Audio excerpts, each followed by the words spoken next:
Ang tanong ngayon, kung hindi para sa iyo ang diborsyo, bakit ito ipagkakait sa iba? Lahat naman tayo may karapatang maging masaya at malaya. Palagay ko, bigyan natin ng context yung bakit ipinagkakait. They would always say things to convince the public, but the gullible public, in all its naivete, tanggap lang ng tanggap. Dumako na lang tayo sa mga lugar, mga bansa na merong divorce. Sumasakit ang ulo ng mga nagpapain ng divorce. Madali lang daw yung divorce, quick fix, di ba? Instant. Easy way out. Instant. Ito sasabihin ko hindi po totoo yun. Kapag nakapag-asawa ulit yan, kung violent yan at walang intervention na ginawa sa kanya, manggugulpi yan. Kasi ang gusto ituro dito, kapag ayaw ko na sa'yo, pwede na akong manap ng iba. So yung ganitong mga gulo sa pamilya ay pagpapatunay lamang na talagang anti-family yan, anti-children, at saka anti-marriage. So kapag valid yung marriage mo, walang sino man dapat na makapagpapahiwalay sa inyo. Well, having said that, we actually know that there are no perfect marriages. Correct. Alam niyo kung bakit? Alam din namin na meron pwede mangyaring gulo, meron pwede mangyaring di pagkakaunawaan, meron din pwede mangyaring violence. Ano yung mga available legal remedies sa separation? O sa simbahan ulit, kasi inumpisa natin religious, di ba? Ang tawag natin dito ay Declaration of the Canonical Nullity of Marriage. Yung divorce, valid yung marriage, ini-invalidate mo. Doon sa annulment, from the very start, invalid yung marriage, dinideclare mo na ngayon formally na invalid. So, kasi sa atin, di ba, sa kultura natin, nagbubugbugan na, ito nangyayari, anak ko, wag tayong makialam dyan. Pero palagay ko balang araw, magiging isang malaking problema ito nakakaharapin ng lipunan. Alam mo, hindi naman tayo rocket scientist, pero tingnan mo na lang yung epekto niyan sa mga bata. Tama. Confusion, di ba? So, isa pa dito disadvantage, na nakikita ko, ipe-perpetuate mo lang yung violence because you did not treat. Well, ang kagandahan nito, noong 2015, ginawa ng reforma ng Santo Papa ang procedure ng Canonical Declaration of Nullity. Ano pala hindi naman pala mahal. Kasi meron kaming paupers litigation. Ano yung paupers litigation? Kami papati sa simbahan para mas mapabilis, may sinusuportahan kaming isang bill. Okay, ano yung bill na yon? Ang layunin ng bill. So kung ipapasa nila yung ganong bill, di ba malaking tulong yun sa couples? Ayaw nilang ipasa yun ng agad-agaran din kasi inuuna nila yung divorce. Okay, para po malaman po ninyo, ang simbahan po ay hinihingan ng opinyon ng mga mambabatas mismo, ng kongreso mismo, tungkol sa ganitong mga usapin. So ngayon, do not expect us to just simply go with the flow and agree with what these proponents of divorce would like. So sana maintindihan ninyo na nagsasalita kami because that is the official teaching of the church. Sabi niya, kung hindi naman talaga bakit nyo ipinagkakait? Hindi yun namin pinagkakait. Pinapaliwanag lang namin yung aming posisyon. Okay, ngayon napakinggan nyo yung posisyon namin. Kayo naman ang magdidesisyon yan, mga mambabatas Opinion lang namin ang nilabas namin. Ang magkakait niyan at hindi magkakait niyan, yung mga mambabatas na boboto for or against. Divorce daw. They are Catholics but they are pro-divorce. Okay, alam niyo, ayoko ditong sabihin na masasama kayo. Ayokong sabihin yun. Hindi kayo sumusunod. Sana ho, sa mga mag-aasawa pa lang, yung discernment at talagang sisiguraduhin ninyo yung damdamin ninyo, yung kahandaan ninyo. Hindi lang kasi ito pagmamahal lang Sabi nga ni St. Paul, husbands, love your wives. And wives, serve your husbands. Di ba? So, ibig sabihin, symbiotic yung relationship dito.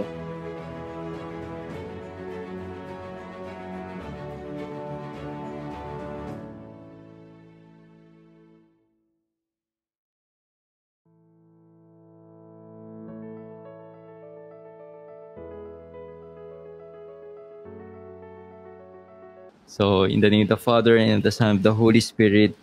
Amen. Amen. Lord Jesus, maraming salamat po sa araw na to. We thank you, Lord, for this blessing na binigay po sa amin ni Father Jerome. Today, Lord, I know that you will speak to us sa mga sasabihin po ni Father Jerome, especially, Lord, for this very crucial issue about divorce bill. I know, Lord, that through this interview, marami po mga viewers, kababayan po namin na maliliwanawa ng kanilang puso sa anumang pong turo ng Diyos about this.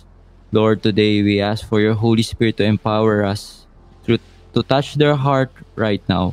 And we ask, Lord, for protection be upon us, especially for all the device that we will use today. And we also ask for the intercession of Our Lady, Mama Mary, and our spiritual father, Saint Joseph. In Jesus' name we pray. Amen. In the name of the Father, and of the Son, the Holy Spirit.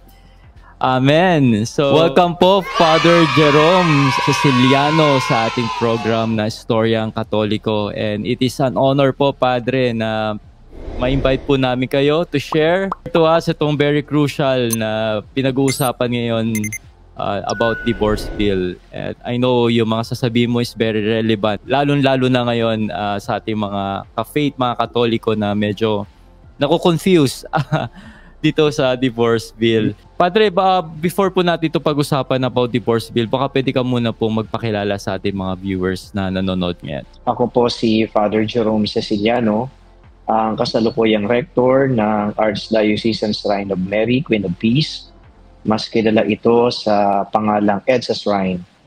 Ang simbahan na to ay nasa tapat ng isang mall, kanto ng Ortigas Avenue at saka ng EDSA mismo. At ako din po ang kasalukuyang Executive Secretary ng Episcopal Commission on Public Affairs.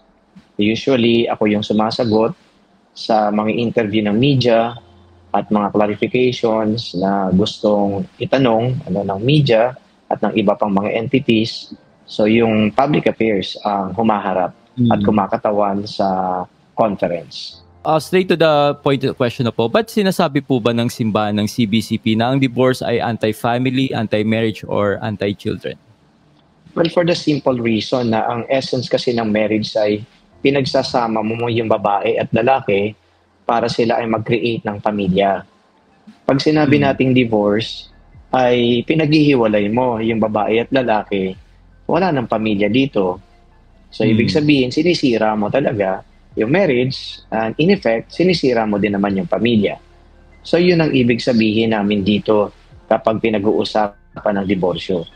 So, you invalidate a valid marriage, and then, of course, in the process, you make the couple separate. Kapag wala na nung tatay at nanay sa pamilya, di syempre, nag-disintegrate na rin yung family itself. Yung mga bata then confused. Ano bang gagawin nila? Kanino sila papanig? Kanino sila sasama? So yung ganitong mga gulo sa pamilya ay pagpapatunay lamang na talagang anti-family yan, anti-children, at saka anti-marriage. Bukod dun, Pads, ano po ba iba pang dahilan ng simbahan? Bakit tutol tayo sa divorce? Well, unahin muna natin yung religious reason. Unang-una, sabi naman sa Biblia kasi, what God has joined together, let naman put asunder. Yes. So, we're talking here of a marriage that is very valid. So, kapag valid yung marriage mo, walang sino man dapat na makapagpapahiwalay sa inyo. Well, having said that, nire-recognize naman namin bilang simbahan na ang marriages talaga imperfect. So, for the record, we actually know that there are no perfect marriages. Correct. Alam niyo kung bakit?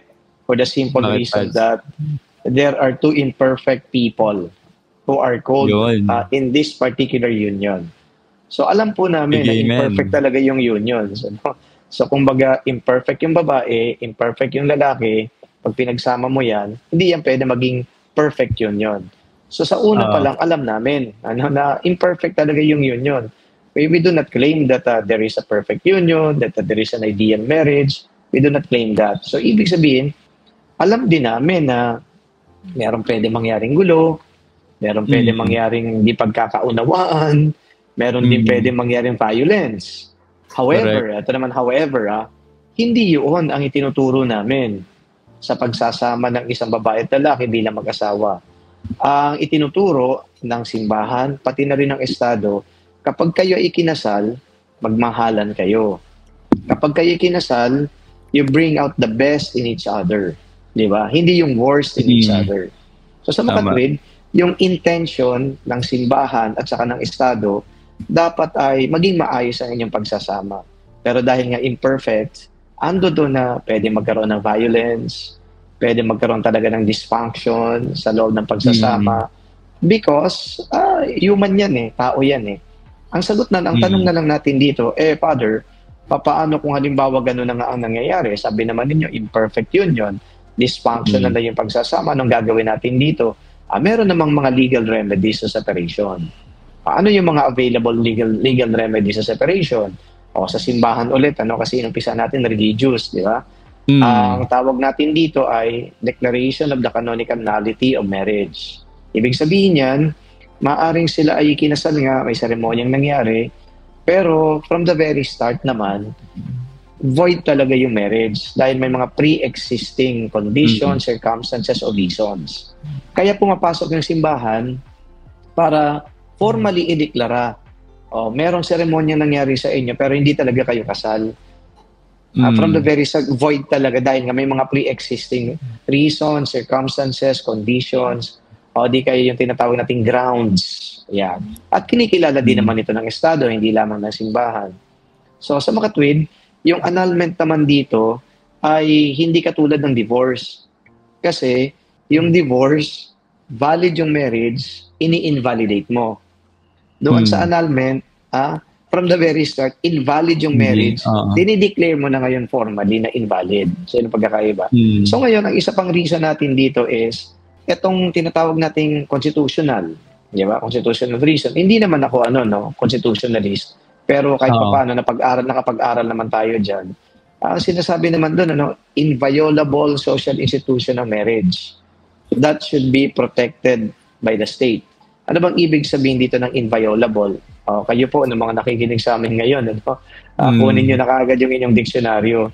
Ang inviolable, ibig sabihin na hindi mo dapat yan na buwagin, okay, sagrado yan, hindi mo dapat yan na, kumbaga, isirain, unbreakable yan. Yan ang inviolable. So, ang sabi ko na sa inyo kanina, yung divorce nga, pinaghihiwalay mo nga eh. Tama. So, dapat dito, ang obligasyon ng Estado ay maging proactive. Kung nakikita na natin na meron ng violence, enter kagad sana yung Estado, ang simbahan. Ano pwede natin gawin dito kung may violence na? So that's another parang kumbaga ay strategy. Kasi sa atin, 'di ba, sa kultura natin, nagbubugbugan na. Ito nangyayari ko, wag tayong makialam diyan. Kasi yan eh. Kasi ay usaping mag-asawa. Problem mag-asawa. Which is very wrong. Kasi nakalagay naman doon sa batas natin, RA 9262, dapat protektahan mo din naman yung karapatan ng binubugbog.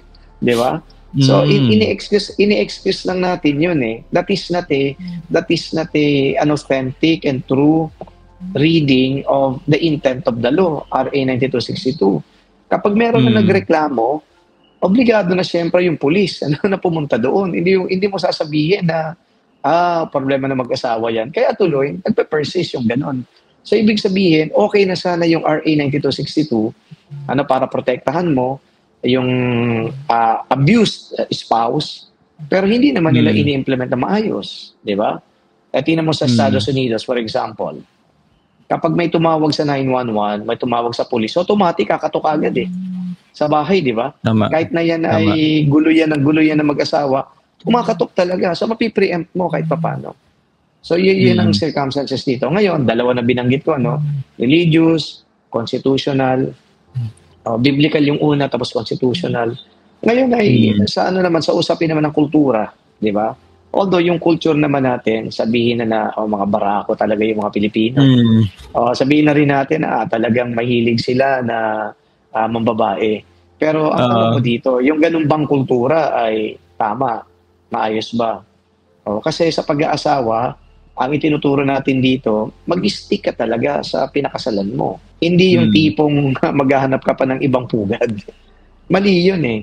So kumbaga, ang itinuturo natin dito sana, yung tama. However, binabastardize eh.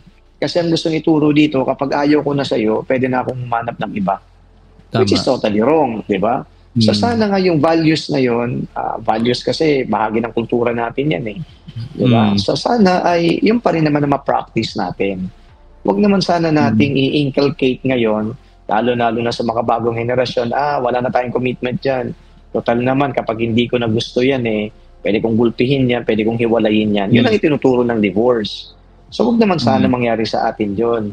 Kaya ang mga lalabas nito, tinitingnan ng mga kongresista na ito daw ay solusyon sa isang violent marriage, di ba, dysfunctional union, pero palagay ko balang araw, magiging isang malaking problema ito nakakaharapin ng lipunan. Ano ba tingin mong, Padre, matinding effect nito sa society if ever ma-approve daw? Well, number one, i-undermine mo na dito yung commitment sa kasal. Sasabihin nila, magpapakasal ako with the thought that maybe one day or years after, I can just easily change my partner. So yung undermining of commitment to marriage. Yung iba dyan, hindi naman niniwala sa kasal Tama. So which is inviolable social institution that shall be protected by the state. So nawala na yun yung meaning na yun. So pangalawa na makikita natin dito kapag may divorce, alam mo, hindi naman tayo rocket scientist, pero tingnan mo na lang yung epekto niyan sa mga bata. Tama. Confusion, di ba? Kawalan ng moral grounding, kawalan ng foundation sa family. Kasi sila din mismo tuliro Kanino ba sila sasama? Ang magdi-decide pati nito yung estado. O ikaw, kayo mga anak, doon kayo sa nanay ninyo. O kayo mga anak, doon kayo sa tatay ninyo. Di ba kapag mga bata pa, hindi pa pwede mag-decide yan Ang magdidesisyon yan, estado. So, may affinity na yan, doon sa kanilang magulang. However, yung estado ang magdidesisyon nito, hindi yung bata. Okay lang yan kung matatanda na yung mga bata. Hindi na mga bata, yung mga anak pala. Sila na magdidesisyon kung kanino sila papani. Pero kung mga paslit pa yan, wala silang choice Kung anong desisyon ng korte, doon sila ngayon sasama. Papaano kung, di ba, alam naman natin ito, no? May mga close kasi sila din Mas close ako sa tatay, mas close ako sa nanay. Paano kung halimbawa nagdesisyon yung korte dahil unfit di umano yung tatay, pero close ka doon sa tatay. Doon ka ngayon sa nanay, palagay mo magiging maayos ang kanyang buhay doon. Magiging miserable din yun. So, yun ang ilang nitty-gritty na hindi natitingnan dito Akala lang nila, napakadali lang nito. Kasi mag-file ka lang ng divorce, okay na, maghiwalay na kayo. Ang dami ho ditong detalye na dapat tingnan. So wala tayo dapat dito mga sweeping statement or generalization when we consider divorce. There are so many details that we need to talk about at yung publiko dapat maintindihan nila yan. And meron po ba mga pastoral measure ang simbahan to take support yung couples experiencing severe marital problems if divorce is not an option? Well, it's good that you ask for the intervention of the church sa mga difficult unions ang tawag namin dito. Pero kaming accompaniment, sino nag-a-accompany nito? May mga institutions yan, ay mga groups ang tawag namin dito. Merong Family and Life Ministry, merong Couples for Christ, meron pang mga strategy, yung counseling, di ba? So meron ditong mga marriage encounter, mga strategy din yan. So meron din dito, kahit sabihin na natin yung very informal lang, yung magbigay ka lang ng support system, pinakinggan mo, nag-intervene ka, nagagawa naman din yan ng simbahan Yun nga lang, ang gusto natin dito na pati yung estado sana merong ganong mechanisms. Ang nakikita ko ngayon sa pag-aaral ko dito, imbes na magkaroon ng ganyang concrete mechanisms to support struggling families because there's violence from within the relationship between husband and wife. Eto na, easy way out May pag-iwalay na kagad dyan. Gusto natin tatapusin na kagad yun. Total naman nagbubumbugan na yung mga yan So isa pa dito disadvantage na nakikita ko, ipe-perpetuate mo lang yung violence because you did not treat the violent spouse. Ngayon pinag-iwalay mo lang yan, okay, you freed the abused spouse from the violence being committed. You freed her. You even freed him, kung sino man sa kanilang dalawa. But then again, kapag nakapag-asawa ulit yan, kung violent yan at walang intervention na ginawa sa kanya, manggugulpi yan. So it's a cycle that's going to happen. Yan ang isa sa mga problema pa. So ngayon, anong intervention pa dito? Yan, binanggit ko na. Sana i-treat muna natin yung ganon. Di ba? Ito yung problema mo na may violent spouse. I-treat muna natin yung violent spouse. Kasi treatable naman siguro yan eh. Kapag walang ganong interventions, ayun nga lang, pinag-iwalay mo na kaagad, quick fix, easy way out. Ayan, pag nagganap ulit ng asawa yan, mambubugbog ulit yan. Di ba, mambababae ulit yan. Kasi walang intervention na ginawa sa kanya eh. Madalas to naririnig ko kasi ang pag-annulment daw sa simbahang Katoliko, mahal at matagal daw. Ano masasabi mo dito? Well, ang kagandahan nito, noong 2015, ginawa ng reforma ng Santo Papa ang procedure ng Canonical Declaration of Nullity. Nagpalabas siya ng isang document, okay, Mitis Iudex Dominus Jesus, na ang layunin ay ma-shorten yung canonical procedure ng declaration ng nullity ng marriage. Hindi lang ma-shorten, in-emphasize din doon na sana yung mga walang pera, hindi din ma-deprive ng kanilang karapatan. Okay? Yun ang in-emphasize, dalawang bagay yun. So ano yung mga konkretong hakbangin doon? Okay, number 1, tinanggal nila yung automatic appeal. Halimbawa, may isang babae at lalaki na kasal sila, nagsisik ng annulment sa simbahan. Okay, sabihin na natin nag-grant yung annulment na yon. Automatically, i-a-appeal pa rin yun. Pero sabi ni Pope Francis, kung wala naman din magko-contest doon sa naging desisyon ng lower court, wala nang appeal na mangyayari. Pero kapag may nag-contest, ayun, pwedeng i-appeal. So kung wala nang appeal, definitely, shorten na yun. Di ba? Kasi kuha mo na kagad yung desisyon. Pangalawa, doon sa reform na ginagawa, usual kasi noon, yung judicious process o judicial process. Anong ibig sabihin ng judicial process? Nasa korte ka, may mga abogado nag-argue, merong judge na nakikinig sa mga arguments. Judicial process yun. Matagal talaga yun. Kasi ando doon yung contentions eh. Ito yung contention ng isa, ito namang contention ng isa, nakikinig yung judge. Yan. So, ibig sabihin, yung judicial process, contentious process yun. Debate yan na pagtatagisan niya ng mga ng mga abogado. Matagal talaga. Pero ngayon, sabi ni Pope Francis doon sa kanyang document, meron naman kasing mga grounds na hindi na naman kinakailangan pang pagdebatehan eh. Hindi naman kinakailangan padaanin pa, dyan sa contentious or judicial process. Kaya administrative recourse na lang. Ano yung administrative recourse? Pag in-evaluate ngayon ng mga canon lawyers, nakita nila, ang ground pala nito, consanguinity, o blood relative pala tong dalawang ito mag-first cousin pala to, magkapatid pala to, magtiyo pala to Anong kailangan lang na requirement doon? Ang kailangan lang na birth certificates nila. At na-determine nga, oo nga, magkapatid pala kayo. Oo nga, mag-first cousin pala kayo. Pipirmahan na kagad yun ng judge.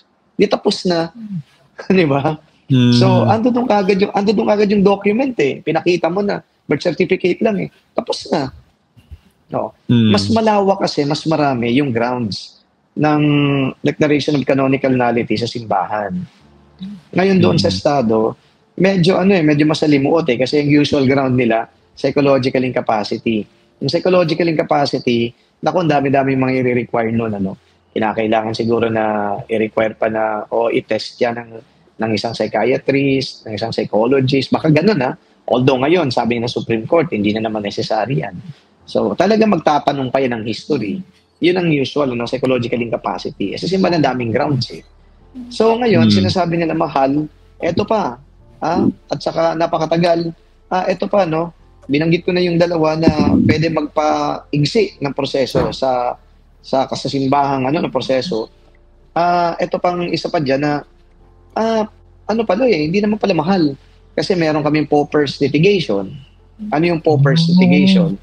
Kapag yung babae at lalaki mag-asawa ay talagang walang pera, lapit kagad sila sa kanilang parish priest.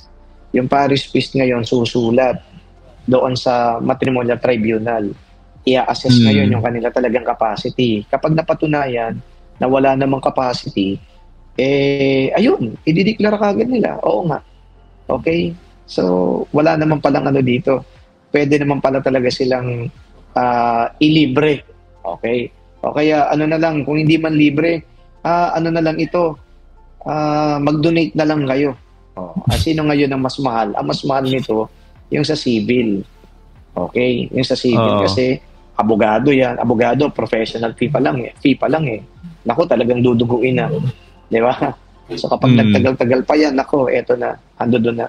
So, kami papati sa simbahan para mas mapabilis, may sinusuportahan kaming isang bill. Okay, ano yung bill na yon? Ang layunin ng bill, sana ay i-acknowledge o i-recognize na ng Estado yung dinideklara na annulled marriages ng simbahan. Kasi ngayon, kapag nagkaroon ka ng nullity ng marriage mo sa simbahan, magpa-file ka pa rin sa civil. So dalawang procedure ang pagdadaanan mo. Kung sakaling halimbawa na file mo na dito sa simbahan, na-grant yung annulment mo, ipapasa mo na lang yon sa Estado at i-recognize nila yun. Di tapos na kagad. Ngayon, pahirapan eh. Kasi nag-grant na yung nullity ng marriage mo sa simbahan, papail ka ulit sa civil. O, di ba mas mahaba nga? At hindi na mas mahaba, syempre, mas magastos yun. So kung ipapasa nila yung ganong bill, di ba malaking tulong yun sa couples? Ayaw nilang ipasa yun ng agad-agaran din eh, kasi inuuna nila yung divorce. Di ba? So yun ang mga nitty-gritty dito na sana nauunawaan ng taong bayan. Kasi sila, naniniwala ang publiko sa mga sumusuporta sa divorce na madali lang daw yung divorce, quick fix, di ba? Instant. Easy way out. Instant. Ito sasabihin ko hindi po totoo yun. Ano ang dahilan kung bakit kumbinsido ako na hindi totoo yun? Contentious yung issues ng hatian ng pera. Tama. Custody ng bata. Correct. Kasi nakapaloob yun doon sa bill na ang sabi nila, ang pag-uusapan dito sa bill, ang layunin dito ng bill, hindi lamang yung paghihiwalay ng lalaki at babae mag-asawa, kundi pag-uusapan din, yung hatian ng mga ari-arian, yung custody ng bata. Alam mo, yung paghihiwalay siguro baka mabilis. Pero kapag pinag-usapan mo na dito yung custody ng bata, hatian ng ari-arian, yan ang matinding contentions. Sasabihin mo ba, halimbawa na akin na tong 90%, sa'yo yung 20%. Palagay mo, hindi aangal yung kukuha lang ng 20%. Tatagal yan. Kaya hindi totoo. Huwag kayong maniniwala na napakabilis lang yan. Kung mahal na mahal mo yung anak mo, sasabihin mo ba na, okay na sa'yo na yan? At kung alam mo, di ba, kung alam mo na yung spouse mo ay talaga namang sira ulo, irresponsable, baka nagkamali yung korte, dumpain award yung custody ng bata, palagay mo hindi may ko-contest yan?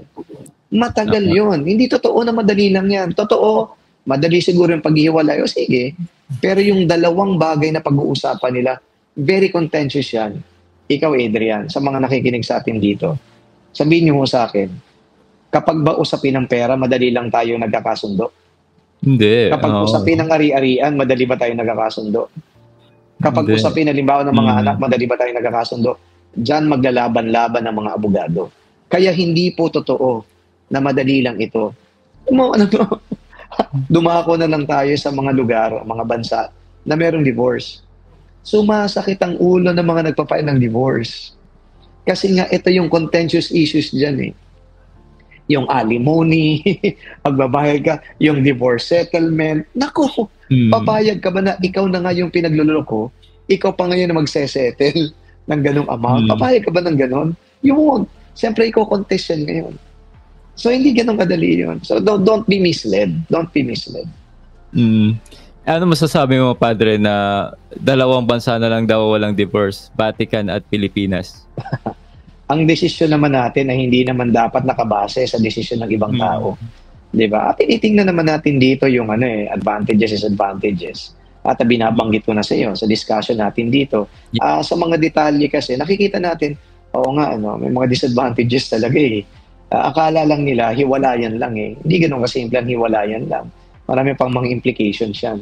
So, babalikan natin doon. Ano ngayon, kung ano ba Vatican na lang, at saka yung Pilipinas na lang, we don't make decisions based on the practice of others. So, what may be good for them may not be good for us. Hindi nga, mali nga yata yung sinabi ko, what may be good for them Kasi malagay ko, kahit sa kanila, wala hindi talaga. Divorce.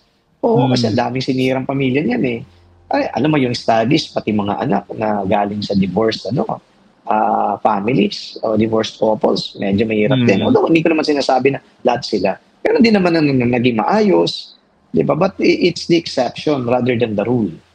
So doon na tayo sa safe side. At least, sabi nila ganito, nagbubuntala na nga eh. Nagugulpi na nakikita ng mga magulang eh. Kaya dapat nga mag-intervene yung Estado para mapigilan yung ganon. Huwag gawing excuse lagi na domestic domestic issue yan, labas tayo dyan. Wag.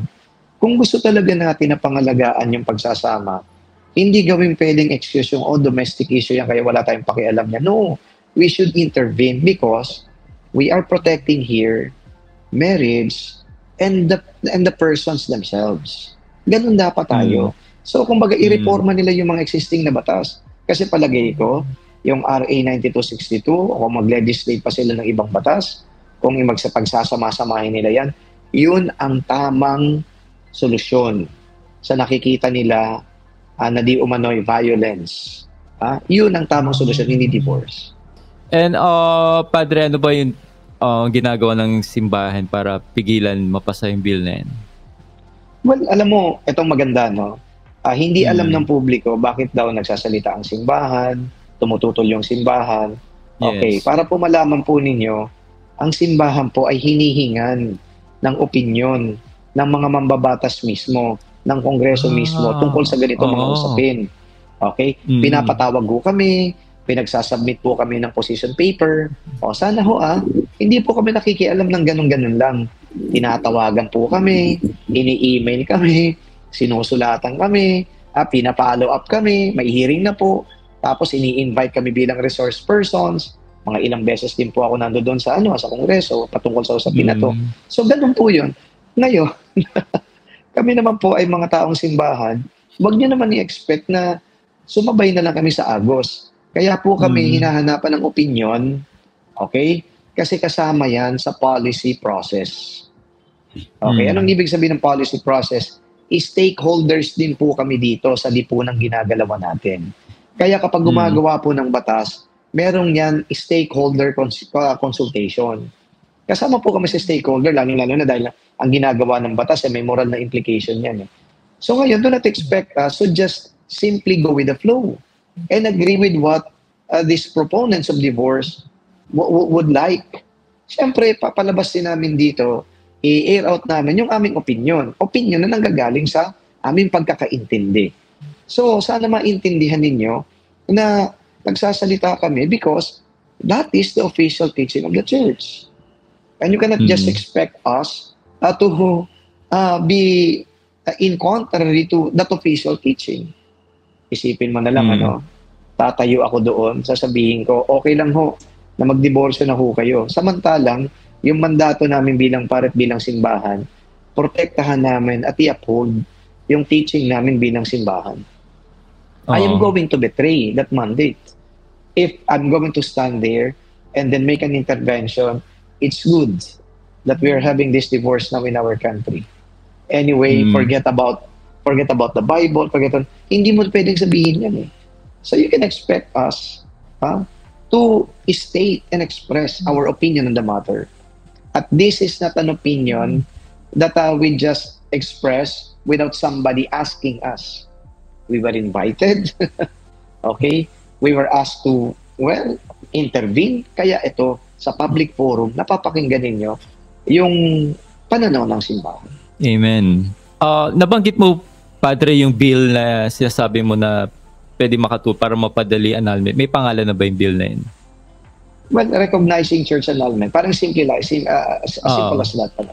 Parang ganun. Pero yung mga eksaktong terminologies, wala pa akong, hindi ko eksaktong kabisado. Pero ang nag-file niyan, isang kongresista ng Tingog Party List, okay?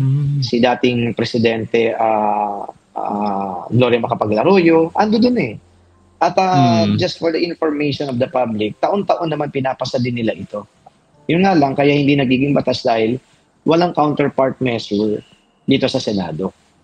So there should be a counterpart bill in the Senate para pag yung dalawang yan, na-combine mo, ayun. Ando dun sila. I see. May chance ba talaga? Malaki ba yung percent or wala po ba? kung naipapasa ito sa House of Representatives, kailangan lang talaga magkaroon din ng champion doon sa Senado. And we are waiting for that. Okay, ganun din naman ang divorce. Naipasa to sa House of Representatives. Meron ng version din naman ng Senate, pero we are also waiting kung ito nga ba ay talagang kakatigan din naman ng mga senador. So, as of now, wait and see. Okay? Wait and see tayo dito. So, hopefully, yung isa namang bill na pinag-uusapan natin, recognizing church annulment, ay magkaroon nga ng, ng version din.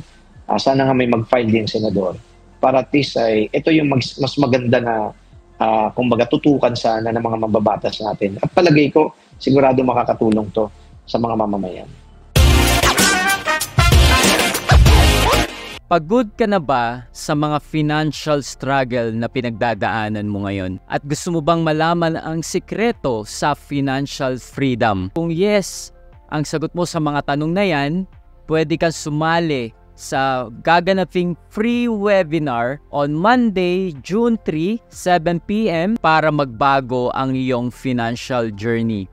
Hello, Ka-Faith! Ako nga pala si Brother Adrian Milag at gusto kong ikwento sa inyo ang isang istorya na sobrang nagbago sa buhay ko noon. Kung hindi niyo po alam, before po ako maging isang Catholic content creator, naging empleyado po ako at sobrang nahirapan talaga ako noon para i-manage ang aking finances. Meron ako mga utang, credit card debt at mga worries. Yung palagi kong tanong noon, paano ako makakausad sa buhay? Kasi isa akong single dad, kung hindi nyo po alam. Anong mga panahon na yon, at the age of 21, naging single dad na ako. So, I need to find a way para to provide for my daughter.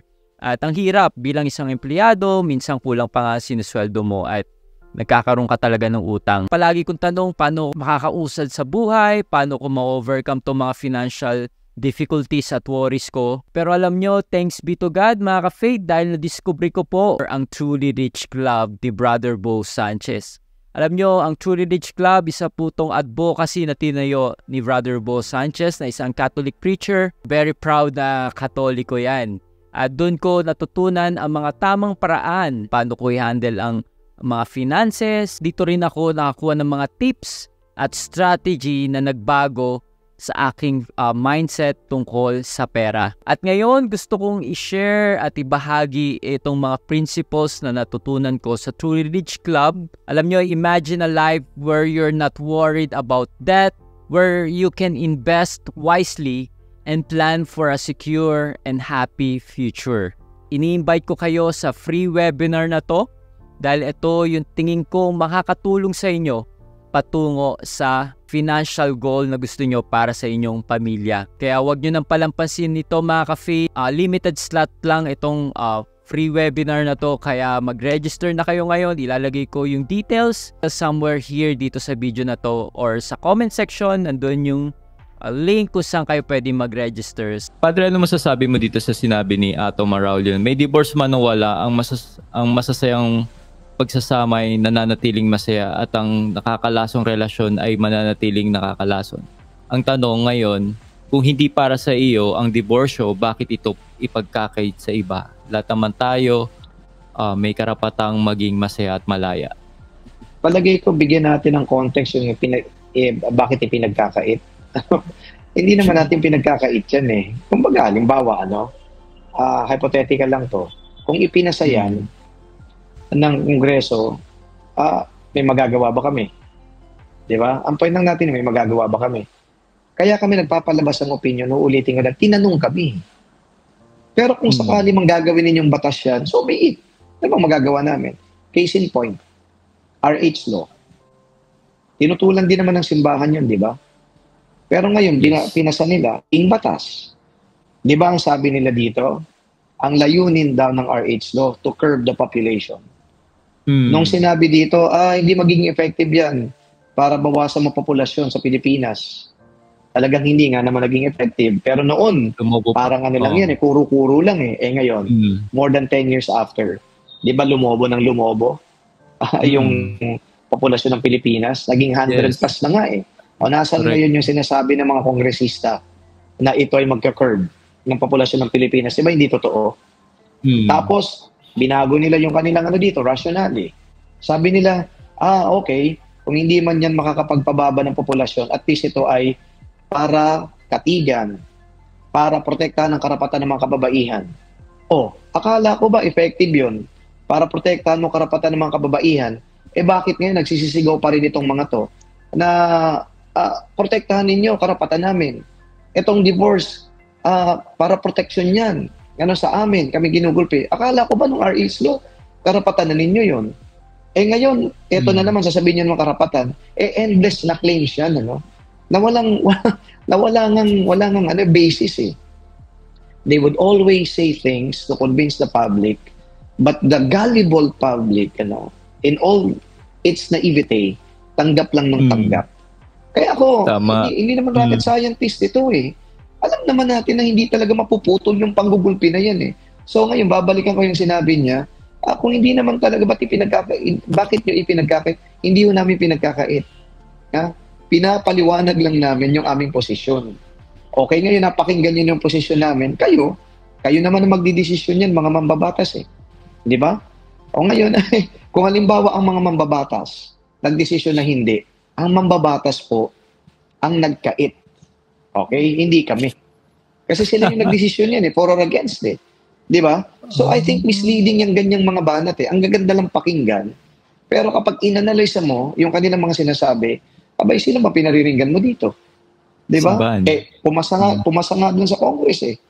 Ibig mo masabihin, tumahimik na lang kami. Sana naman hindi na kami in-invite. Sana hindi na tinanong yung aming pananaw at opinion. Ganun na naman din pala sasabihin na pinagkakait namin. Kayo din mismo na media nagtatanong sa amin eh. Ini-intermediate din kami. Ano po ba ang pananaw ninyo sa divorce? Nung sinabi namin yung aming pananaw, kami na nagkakait. Hindi. Tinatanong nyo lang kami ng pananaw. Ito ang aming pananaw. Take it or leave it. At the end of the day, it's the lawmakers who will decide. If they decide for it, what can we do? If they go against it, then thanks be to God, at least. Di ba? Ganun lang naman yun. Yun ang context eh. Ang sarap lang pakinggan ng mga sinasabi ng mga taong to. But you need to analyze. Di ba? Hindi ganun kasimple yun eh. Na alam mo yung kanilang mga statement parang, tingnan mo, ganyan. Hindi totoo yan. Pwede ba nating i-deconstruct yung ganyang mga pananalita? Kasi hindi naman totoo yan eh. O kung halimbawa yan may patungkol sa amin, hindi naman namin ipinagkakait yan eh. Kasi hindi kami ang bumoboto dyan. Ang linabas lang namin, opinion namin. Ulit-ulitin yan. Opinion lang namin ang nilabas namin.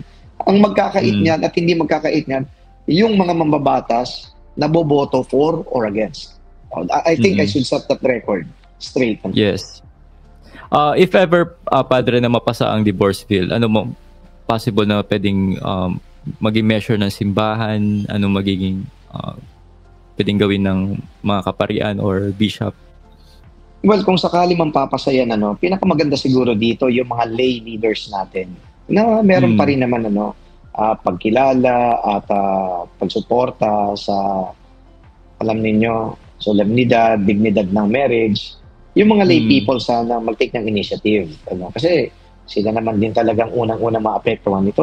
Pwede nilang i-challenge yan sa Supreme Court, di ba? Pwede nilang i-challenge yung legality niyan, constitutionality na yan. Pwede naman nilang gawin yan. Kami naman sa simbahan is, of course, meron kaming mga organized groups. Pwede naman din silang, kumbaga, ay kumausap sa kanilang mga senador o kaya mga kongresista. Ito yung mga concrete steps na pwedeng gawin. Katulad lang din, case in point ulit, babalikan natin yung RH law, may mga lay people naman na challenge ito sa Supreme Court. Kaya may mga na-strike down na ilang mga provisions doon. So palagay ko, same tactic, same strategy ang pwedeng gawin dito. Siguro, last question, Padre. Ano masasabi mo sa mga Katoliko na they are pro-divorce daw? They are Catholics but they are pro-divorce. Okay, alam niyo, ayoko ditong sabihin na masasama kayo. Ayokong sabihin yun. Hindi kayo sumusunod. Ito lang context muna. You know what? The church is a very democratic institution. Maaaring meron kaming mga batas, maaaring meron kaming mga dapat na sinusunod na mga policies. Well, lahat naman may ganun eh. Talagang dapat sundin mo. Pero pag sinabi natin dito na democratic institution, it's still up to you to make your own decisions. Kami naman nagpapaliwanag, tinuturuan namin yung aming constituency, yung mga mananampalataya. At the end of the day, You make your choice. You make your own decision. And we are not going to judge you. Kumbaga, hayaan na natin yung nasa taas ang umusga sa kanila. But of course, mas gugustuhin namin kung you heed our call, you follow the teachings of the church, mas maganda sana yan. Yun ang ideal setup. But then, ang dami mga Katolik na napakaraming mga asawa, dami mga Katoliko nagnanakaw, may mga Katolikong pumapatay. This is just to recognize the presence of sin, the reality of sin. However, ando din pa rin naman yung pagpapatawad ng Diyos. So we are not closing our doors and judging them for whatever decisions that they're going to make. Andiyan dyan ang Diyos papatawad, muunawa. So hopefully, maliwanagan tayo na lang, para yung decision natin, informed decision, ika nga. At hindi lamang na parang na-convince lang tayo ng mga sabi-sabi, ng mga false arguments. So hopefully, it's going to be an informed decision later on. Amen. Wow, maraming salamat, Father Jerome, sa mga binahagi mo. At actually, ako mismo na-enlighten at marami akong natutunan sa iyo, especially sa divorce bill na to. At kasi makikita mo sa social media, grabe ang mga debate ng iba't ibang pananaw na yung opinion ng tao. Pero sabi mo nga, still nakasalalay pa rin sa mga mambabatas ang magiging decision ng bill na yan. Pads, bago kami humingi ng closing prayer, any last words sa ating mga viewers na nanonood niyan? Well, sana sa mga mag-aasawa pa lang, yung discernment at talagang sisiguraduhin ninyo yung damdamin ninyo, yung kahandaan ninyo. Hindi lang kasi ito pagmamahal lang Sa pag-aasawa, ang daming nuances, ang daming considerations. And I hope you arrive at a very mature decision. And that you are ready to take on responsibilities. So hindi lang yung padalos-dalos. Kasi kami nga mismo sa simbahan, may mga nire-refuse na ikasal Kasi nakikita namin based on our interviews, based on our canonical investigation, na hindi talaga kayo pwedeng ikasal. So ginagawa namin yon. May pre-K na seminar. So hopefully, ang couples din ay dumaan sa ganitong proseso. Huwag lang magpadala sa simbuyo ng damdamin, di ba? Ulitin ko, it's not all about love. We need to have some practical considerations also. Kapag halimbawa, deep within your heart, hindi ka pa handa to live with your, possible spouse, do not plunge into it. Do not plunge into it. So, yun ang isa sana na pwedeng dapat matutunan ng mga papasok pa lang. Ngayon sa mga mag-asawa na, please, don't bring out the worst in your spouse. Bring out the best in your spouse. Sabi nga ni St. Paul, husbands, love your wives. And wives, serve your husbands. Di ba? So, ibig sabihin, symbiotic yung relationship dito. Symbiotic. Sana, wag panggugulpi, wag violence. Hopefully, matuto tayo na talagang pangalagaan. Matuto kayo na pangalagaan ang mga asawa po ninyo. Magmahalan kayo. Ulit-ulitin ko yan. Bring out the best in each other and not the worst in each other. Amen. Wow. Very powerful nun, Padre. And Pads, baka pwede kami humingi ng closing prayer from you po and a blessing po. Okay. In the name of the Father, and of the Son, and of the Holy Spirit. Amen. God, our Father, thank you for this wonderful exchange about a very hot issue that now confronts our country. May you give us, Lord, the enlightenment of the mind and heart so that it is your will that's always going to prevail. Forgive us also, Lord, for our imperfections, for the many times also that we were not able to heed your call. At the end of it all, Lord, our subservience is to you and not to anybody else. We are going to be accountable to you and not to anybody else. Please be with us always. Amen. The Lord be with you. And may the Almighty God bless you, the Father, the Son, and the Holy Spirit. The Holy Spirit. Amen. Amen. So, thank you so much po, Padre, sa pagkakataong ito. I'm praying for you always, Padre. God bless po. Thank you. Okay?